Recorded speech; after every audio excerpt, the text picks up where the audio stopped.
Hi, thanks for coming. I actually got the permit this year so we can march in the streets, on display and everything like that. I really want to read, this is really important.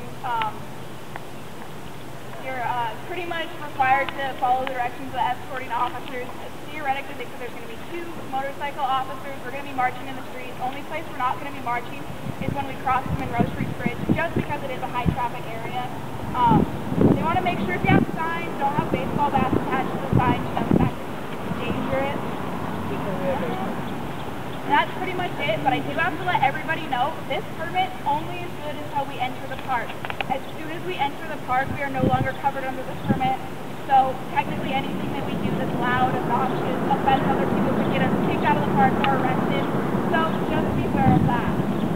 And I've actually had this in my wallet since last year, never had a need to use it, but basically it's telling you your rights if you are ever stopped by an officer. So I'm going to go ahead and read it and then say a couple other rights that are very unknown to most people. Pretty much it says, "Dear officer, I do not consent to the search of my belongings and or person. I do not consent to the search of my vehicle. You may not enter my residence without a warrant. I will not be answering any questions without legal counsel. If I am not charged with a crime or placed under arrest, I wish to leave. Thank you for respecting my rights." So we do have more of these to hand out. It's a good idea. Like I said, I carry this around for a full year now, just to keep it with your ID. If you're ever, for any reason, pulled over for an officer and they want to question you, you never have to answer questions. Another one, I don't know if anybody's over 21, but if you ever drink and drive, you are not required to take the sobriety test. By law, you are only required to take the breathalyzer test. Only taking the breathalyzer test reduces your chance of actually getting a DUI, because breathalyzer tests are not the most accurate of things, but just do be aware of that. The other thing I want to say is pretty much if you are ever with a group of friends and you're blocking the sidewalk, the officer can arrest you for, blocking the traffic. So just make sure that you have 2 feet of space to let pedestrians walk by you so that you're not, impeding traffic. If you're ever, doing anything like this on your own, make sure that you just follow traffic signs and everything like we do this most of the time.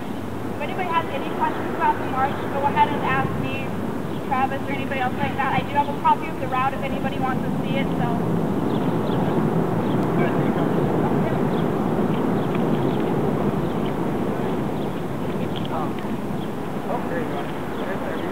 Yeah, Tom.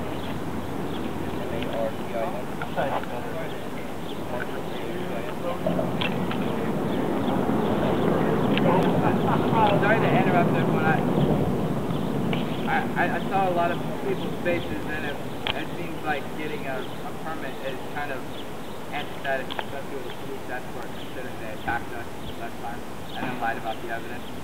But one thing, for all the people that were arrested, it's very important, I think, that we keep up the fight to get all the charges dismissed. Because one thing I found in talking to this one constitutional lawyer is that any restrictions on assembly that are restricting peaceful, legal assemblies are completely unconstitutional. It's BS that we've got to get their okay for us to assemble. So keep that up. And there's something else. Good. Thanks, Michael.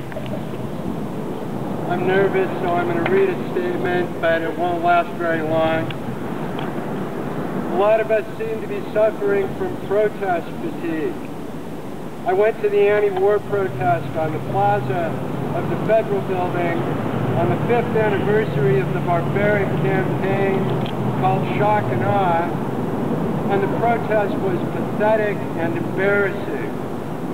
The logic that might have led from protest to resistance, from resistance to rebellion, and from rebellion to revolution, it seems like a joke, and the joke is on us. What alternative solutions and possibilities? What other world is possible?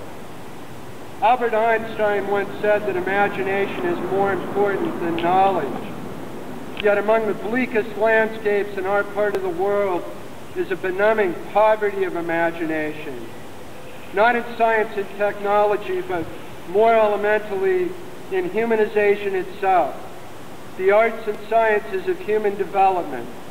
The making of a world that is fit for human beings. What I mean is signified by the carnage in Iraq, where more than 1 million people have died since shock and awe began. The overwhelming majority of them innocent bystanders to a festival of slaughter orchestrated by an official state policy of mass murder.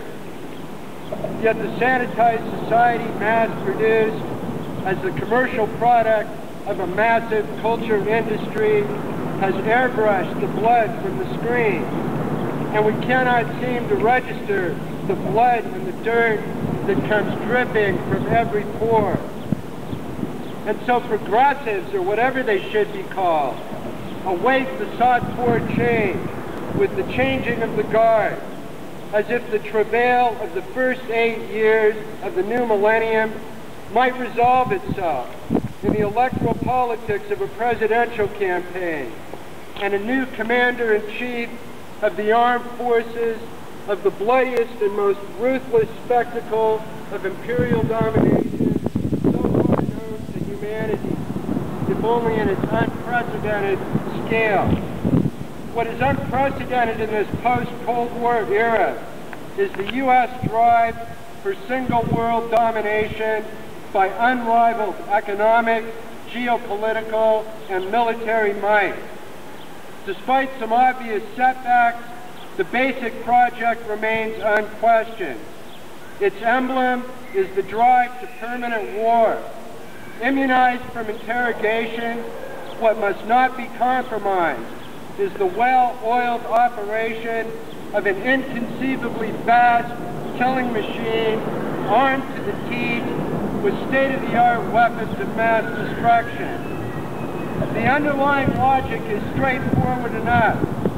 The drive to permanent war requires the formation of the national security state. The national security state requires the doctrine its architects call the unitary executive. Such an executive power must be able to strike at the core of the oldest principle of the rule of law, upon which the distinction between legitimate rule and naked tyranny is predicated. The necessity of securing a writ of habeas corpus that was first proclaimed 800 years ago in the Magna Carta. In the absence of this constitutional guarantee, what stands in principle is the police state. The police state is likewise the torture state. The agents of torture are beyond the reach of the rule of law and unaccountable to it. The police and torture state can then preside unchecked over the total surveillance of society. That is, the form of society required by the imperatives of globalized capital. But globalized capital is a law and a logic unto itself, systematic and impersonal, by virtue of which a human being is equipment, an appendage, and a cog in the machinery of death and destruction. A 17th century dream of the complete mechanization of the world is thereby accomplished. But it is accomplished by a state machine that is essentially lawless and criminal. It is no wonder then that our most visceral response, vital, awake, and essentially human, would fall under one or the other of two headings, both, as I see it, profoundly American and fit for the 4th of July. The one term is discredited, the other misunderstood. They are anarchy and democracy, impulses flowing like a river and springing from a common source. As said by the patriots of New Hampshire, live free or die. The impulse to freedom that defines our humanity is the only thing standing between us and Guantanamo Bay. What hope we can have is that people everywhere around the world know and have not lost sight of this essential truth.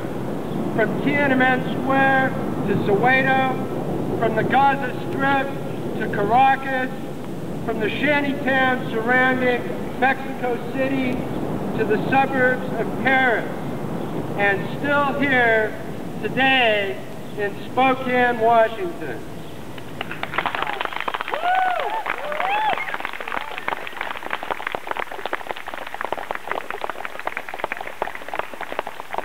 Right on.